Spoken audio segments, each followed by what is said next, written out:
ರಾಜ್ಯದಲ್ಲಿ ಮತ್ತೊಮ್ಮೆ ಜಾತಿ ಸಮೀಕ್ಷೆ ನಡೆಸುವಂತೆ ಕಾಂಗ್ರೆಸ್ ಹೈಕಮಾಂಡ್ ಸೂಚಿಸಿರುವುದು ರಾಜ್ಯ ಸರ್ಕಾರದ ಸೋಲು ಎಂದು ವಿಧಾನಸಭೆ ವಿರೋಧ ಪಕ್ಷದ ನಾಯಕ ಆರ್ ಅಶೋಕ ಬೆಂಗಳೂರಿನಲ್ಲಿಂದು ಹೇಳಿದ್ದಾರೆ.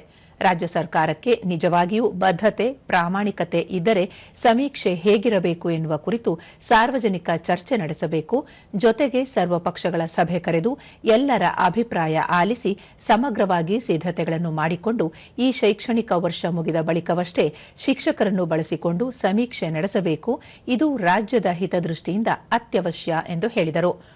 ಜಾತಿ ಸಮೀಕ್ಷೆ ವರದಿಯನ್ನು ಬಿಜೆಪಿ ಸೇರಿದಂತೆ ಮಠಾಧೀಶರು, ಹಲವು ಸಮುದಾಯಗಳ ಮುಖಂಡರು, ಸಾರ್ವಜನಿಕರು ತೀವ್ರವಾಗಿ ವಿರೋಧಿಸಿದ್ದರೂ ಮುಖ್ಯಮಂತ್ರಿ ಸಿದ್ದರಾಮಯ್ಯ ಅವರು ವರದಿಯನ್ನು ಜಾರಿ ಮಾಡಲು ಮುಂದಾಗಿದ್ದರು. ಅದಕ್ಕೆ ಅವರ ಪಕ್ಷದ ಹೈಕಮಾಂಡ್ ಸೂಚನೆ ನೀಡಿದ ಬಳಿಕ ಮರು ಸಮೀಕ್ಷೆ ನಡೆಸಲು ಮುಂದಾಗಿದ್ದಾರೆ ಎಂದು ತಿಳಿಸಿದ್ದಾರೆ. 90 ದಿನಗಳ ಕಾಲಮಿತಿಯೊಳಗೆ ಸಮೀಕ್ಷೆಯ ವರದಿ ಪಡೆಯುವುದಾಗಿ ಮುಖ್ಯಮಂತ್ರಿ ಸಿದ್ದರಾಮಯ್ಯ ಅವರು ಹೇಳಿರುವುದು ಸರಿಯಲ್ಲ. ಈಗಾಗಲೇ ಶಾಲೆಗಳು ಆರಂಭವಾಗಿವೆ. ಇಂತಹ ಬೃಹತ್ ಕಾರ್ಯಕ್ಕೆ ಶಿಕ್ಷಕರನ್ನು ಬಳಸಿದರೆ ಶೈಕ್ಷಣಿಕ ಚಟುವಟಿಕೆಗಳ ಮೇಲೆ ಹಾಗೂ ಮಕ್ಕಳ ಭವಿಷ್ಯದ ಮೇಲೆ ಪರಿಣಾಮ ಬೀರಲಿದೆ ಎಂದು ಹೇಳಿದರು. ಆನ್ಲೈನ್ ಮೂಲಕ ಸಮೀಕ್ಷೆ ನಡೆಸುವ ಚಿಂತನೆ ಸರಿಯಲ್ಲ. ಅನೇಕ ಅಕ್ಷರಸ್ಥರೇ ಇಂದಿಗೂ ಆನ್ಲೈನ್ ವ್ಯವಸ್ಥೆಯಿಂದ ದೂರವಿರುವಾಗ ಇಂತಹ ಸಮೀಕ್ಷೆಯಿಂದ ನಿಖರತೆ ಮತ್ತು ಗುರುತು ಪತ್ತೆ ಸಾಧ್ಯವಿಲ್ಲ.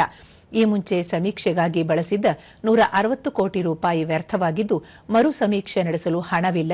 ಈ ಬಗ್ಗೆ ಸರ್ಕಾರ ಪ್ರತಿಕ್ರಿಯಿಸಬೇಕು ಎಂದು ಒತ್ತಾಯಿಸಿದ್ದಾರೆ.